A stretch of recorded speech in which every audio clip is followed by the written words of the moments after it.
اکثر میرے بہت لاہور کے صحابیوں سے ایک ذاتی رشتہ محبت تعلق کا بھی ہے، تو کئی کا مجھے پھر شکوہ بھی آیا کہ آپ آئے تھے اور ہمیں بلایا نہیں، تو میں نے کہا چلو آج آ کے ہم اپنے سرکاری کام بھی کریں گے اور آپ کے ساتھ جو حالات تھے اور اس کے بارے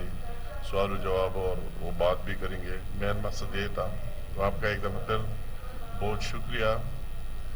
آج کل کے دنوں میں جو ملکی ماحول ہے، جو آپ دیکھ رہے ہیں کہ ایک طرف سے کئی لوگ بنانے میں لگے ہوئے ہیں اور وہی سیلاب سے جو تباہ کاریاں ہوئی اور 3 کروڑ سے زیادہ لوگ متاثر ہوئے اور ابھی تک بھی اس میں کافی متاثر ہے، اسی طرح وہی ریکنسٹرکشن اور پورا ریہیبلیٹیشن کا کام شروع ہے، مکمل نہیں ہوا ہے۔ کافی لوگ پریشانی میں، کئی لوگ اس میں تقریباً 1600 لوگ فوت بھی ہو گئے، کئی سڑکیں وغیرہ سارے تباہ ہو گئے ایک طرف وہی، دوسری طرف ہماری معیشت کا جو ہمیں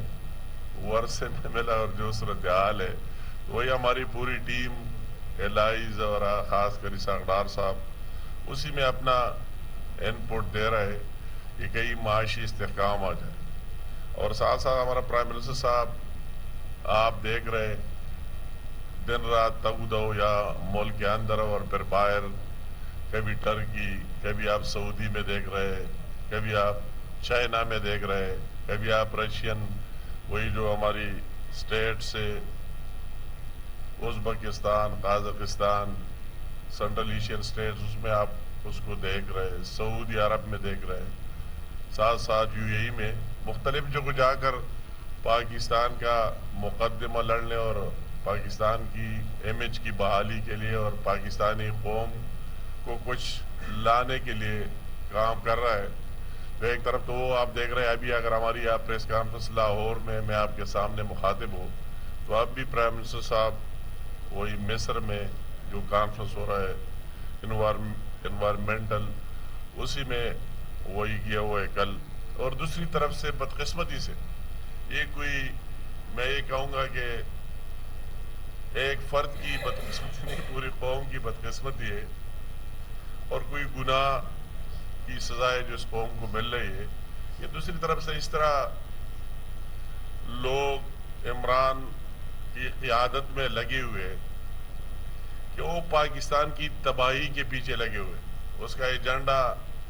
اگر آپ ایک عام میں اکثر وہ جو پی ٹی آئی کے دوست ان سے اکثر سوال پوچھتے ہو تو کبھی انہوں نے کوئی جواب نہیں دیا مدلل کہ مقصد کیا ہے، مشن کیا ہے، کیا حاصل کرنا چاہتے ہو، یہ بات بتا دی جائے تو ساری باتوں پر اگر آپ کوئی بندہ جس کا ذہن کام کرتا ہے اور ہر ایک بات پر وہی حسد والے اینک اتار کے اور بحیثیت پاکستانی اینک پہن کر اور دیکھ لے تو اس کو کوئی چیز اور نظر نہیں آئے گی، مگر ایک بات نظر آ رہی ہے کہ اس ملک کو کس طرح انتشار پلایا جائے، عدم استحکام کی طرف لے جائے، اپنے تمام اداروں کو تباہ کر دیا جائے۔ تو مجھے یہ اس سے اندازہ نہیں ہو رہا ہے کہ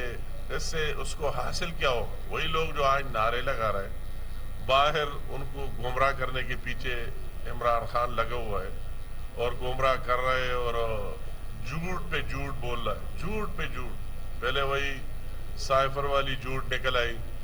اور کہتے ہیں کہ مجھے کس طرح سازش ہوئی، امریکہ نے کیا، فلاں نے کیا اور مجھے زبردست سے ہٹایا گیا۔ اسی پر قوم کو اتنا گمراہ کرنے کی بھرپور کوشش کی، اگرچہ نہ کوئی سازش سامنے آئی اور نہ کوئی بات سامنے آئی، اور سارے باتیں ثابت ہوئی کہ اس طرح کوئی بات تھی ہی نہیں۔ اور امریکہ کو کیا لینا دینا کہ وہی سے آ کر اور پاکستان میں ان کے والوں کو کہتے ہیں آپ ادھر ووٹ دے دیں، فلاں کو کہتے ہیں بلوچستان کی پارٹیوں کو کہتے ہیں آپ ادھر ووٹ دے دیں، فلاں کرے۔ وہ تو ہر ایک کی اپنی ایک پارلیمنٹ، وہی پارلیمنٹ جس پر وہ وزیر اعظم تھا اور یہ لوگ اس کے ساتھ تھے، اچھے لوگ تھے، جب ان کے ساتھ جو وعدے اور کمٹمنٹ نہیں ہوئے وہ جا کے وہی سے اٹھ کے دوسری طرف بیٹھ گئے، تو پھر وہ سارے اس طرح ہو گئے بدنام فلاں۔ تو ایک وہی ڈرامہ رچایا اور قوم کو اس طرح کہا کہ مجھے نکالا گیا، میرے ساتھ ظلم ہوا، میرے ساتھ کیا ہوا، تو اسی پر لگا رہا،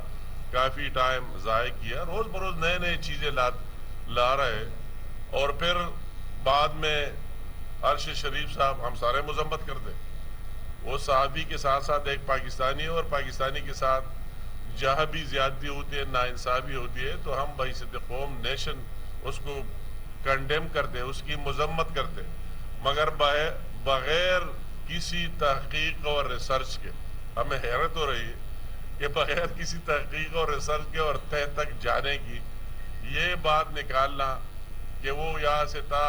اور اس نے اسٹیبلشمنٹ کے خلاف کوئی باتیں کر رہا تھا، وہ اس کے پیچھے تھے، اور پھر وہی کینی اور کدھر چلا گیا، اور یہاں سے لوگ جا کے وہی سے ہمارے افواج جا کے ایجنسیز کے لوگ انٹیلیجنس وہی اس کو ہیڈ کر دیا. حیرت کی بات.